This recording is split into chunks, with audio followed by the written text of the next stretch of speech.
ভর দুপুরবেলা হাতে আম মাখানো খেতে দারুণ লাগে। কার কাছে কেমন লাগে বলেন তো? আমার কাছে তো বেশ ভালো লাগে। দুপুরবেলা একদমই এরকম আম মাখানো কি যে মজা, কি আর বলবো, জিভে কিন্তু এখনই পানি চলে আসছে। আসসালামু আলাইকুম, কেমন আছেন আমার কলিজার ভাই বোন সবাই? আশা করি অনেক অনেক ভালো আছেন। আমিও আপনাদের বোন আলহামদুলিল্লাহ অনেক ভালো আছি। ভিডিওটা সকাল থেকেই শুরু করলাম। সকাল মানে নাস্তা বানানো, পরোটা ভাজতেছিলাম।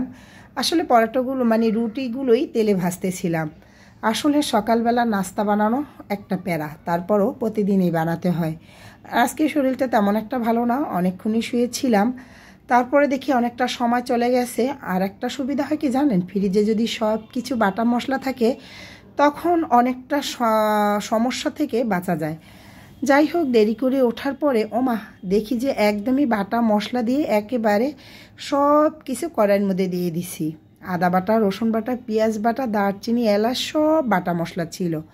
সব কিছু বসিয়ে দেওয়ার পর এখানে তেল, তারপরে পরিমাণ মতো লবণ, হলুদের ফাঁকি, মরিচের ফাঁকি সব কিছু দিয়ে নিলাম। তারপরে মশলাটাকে সুন্দর করে কষিয়ে নিব। আসলে আজকে বেশি কিছুই রান্না করিনি, শুধু মুরগি রান্না করেছি। শরীর ভালো না থাকলে কোনো কিছুই করতে ইচ্ছা করে না, মন চায় সারাক্ষণ শুয়ে থাকি, কে একজন রান্না করে বলুক এই যে খাবার রেডি। আসলে কপালে মনে হয় সেটা আর নেই। যাই হোক, মশলা কিন্তু কষানো একেবারেই হয়ে গেছে। আর এইদিকে আমি যে আলু আর মুরগিগুলো একদম ধুয়ে পরিষ্কার করে নিয়েছিলাম সেটা কিন্তু দিয়ে দিলাম। আজকে শরীরটা ভালো থাকলে এই মুরগি আর আলুগুলো একটু ভেজে নিতাম। আসলে শরীর খারাপ তো, তাই মনে হলো যে একেবারেই মাখিয়ে বসিয়ে দিতে পারলে দেই। আসলে ফার্মের মুরগি আর ব্রয়লার মুরগি এভাবে হাতে মাখালেও ভালো লাগবে না, তাই কষিয়ে রান্না করছি। আসলে ভাজলে যেমন একটা মজা হয়, আসলে এইভাবে রান্নলে অতটা হয় না, তারপরও চেষ্টা করছি। আর এখানে আমার কাজু বাদাম, পেস্তা বাদাম ছিল বাটা, সেটাও কিন্তু আমি এখানে দিয়ে দিয়েছি যাতে একটু করে হলেও স্বাদ হয়। যাই হোক, ফার্মের মুরগি বলেন ভাই, আমি অবশ্যই মুরগিগুলোকে বলদা মুরগি বলি। আসলে আমার কথা শুনে অনেকে হাসবেন, এগুলো আমি বাচ্চাদেরকে বলি না খাওয়ার জন্য। এগুলো খেলে নাকি অনেকটা রোগের কারণ, বা না খাওয়াটাই ভালো। তারপরে বাচ্চারা না খেয়ে থাকবে না, এগুলোই খাবে। যাই হোক, কি আর করার, জেনে শুনে বিষ পান করা আর কি। মুরগি রান্না করতেছিলাম, সুন্দর করে কষাচ্ছিলাম। কষানোগুলো হয়ে যাচ্ছে, একদম সুন্দর করে কষানোর পরে এখানে অল্প কিছু পানি দিয়ে দিলাম।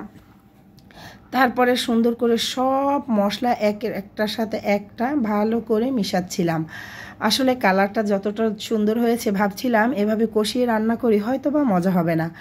রান্না শেষে দুপুরে যখন খেতে আসলাম, আলহামদুলিল্লাহ অনেকটা মজা হয়েছে। রান্না কিন্তু একেবারেই শেষ হয়ে গেছে।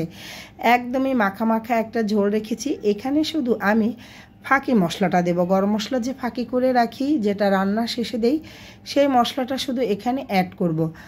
আর কিছু আম ছিল ফ্রিজে, মনে হলো যে এই ভর দুপুরবেলা মুখে যেহেতু কোনো কিছুই খেতে ইচ্ছে করছে না, মুখটা কেমন যেন সেদ্ধ হয়ে আছে, ভাবলাম একটু আম মাখানো খাই ঝাল ঝাল করে। তারপরে অতটা ঝাল দিইনি, আমি কাঁচামরিচ দিয়ে আমটা মাখিয়েছিলাম। আর এই দিয়ে কিন্তু আমার রান্না একেবারেই হয়ে গেছে, সুন্দর একটা কালার আসছে। আর বাচ্চাদের মুরগির মাংস হলে কিন্তু আর কিছুই লাগে না। আর বাচ্চারা যদি খেয়ে শান্তি পায়, দেখবেন ওদের খাওয়া দাওয়া হওয়ার পরে আর মা বাবার অতটা চিন্তা থাকে না। আর আমার শরীরটাও খারাপ ছিল, অত কিছু রান্না করারও কোনো ইচ্ছাই ছিল না, বা চুলার কাছে যাওয়াটাই ছিল কষ্টকর। তারপরও কি করার, রান্না তো করতে হবে। আসলে অনেক সুন্দর বা মজাই হয়েছিল রান্নাটা। এই আর কি, আসলে কোনো কিছু রান্না করে যদি মজা না হয় তবে সেটা আর একটা কষ্টকর। কালারটা যেভাবে মোবাইলে দেখাচ্ছে, এটা কিন্তু একদম সুন্দরই একটা কালার আসছে, একদম মাখা মাখা। আর যেহেতু সব বাটা মশলা দিয়েছি সেজন্য আরও মজা হয়েছে। আর কিছু আম ছিল, ভাবলাম যে এই আমগুলো কেটে একদম হাতে মাখাবো। তারপরে আমরা যখন গ্রামে আম মাখাতাম, এই আম মাখানোর মধ্যে কিন্তু লেবু পাতা দিতাম। এখানে আর লেবু পাতা কোথায় পাবো, আমগুলো কাটতেছিলাম। আজকে খুব মজা করে আম খেলাম। আসলে এই টক জাতীয় কোনো খাবার দিয়ে যদি ভিডিও বানাই, তারপর সেটা পরে ভয়েস দিতে গেলেও কিন্তু জিভে পানি চলে আসে। আমার মতো কি আপনাদেরও এমন হয়? আমার কিন্তু এখনই জিভে পানি আসে। আর সবসময় ছোটোবেলা মারামারি করতাম কি নিয়ে জানেন? এই আম মাখানোর পরে যে বাটিতে ঝোলটা থাকে সবার লাস্টে, এই ঝোলটা নিয়ে অনেক টানাটানি করতাম। তারপরে বড়রা যখন আম মাখাতো, ওরা ঝোল দিতেই চাইতো না। দেখছেন এখন কতটা ঝোল। আজকে মজা করে খেয়েছি। কে কে হাতে আম মাখানো খেতে পছন্দ করেন তারা কিন্তু অবশ্যই অবশ্যই আমাকে জানাবেন। সবাই ভালো থাকবেন, সুস্থ এবং সুন্দর থাকবেন। আল্লাহ হাফেজ, আসসালামু আলাইকুম।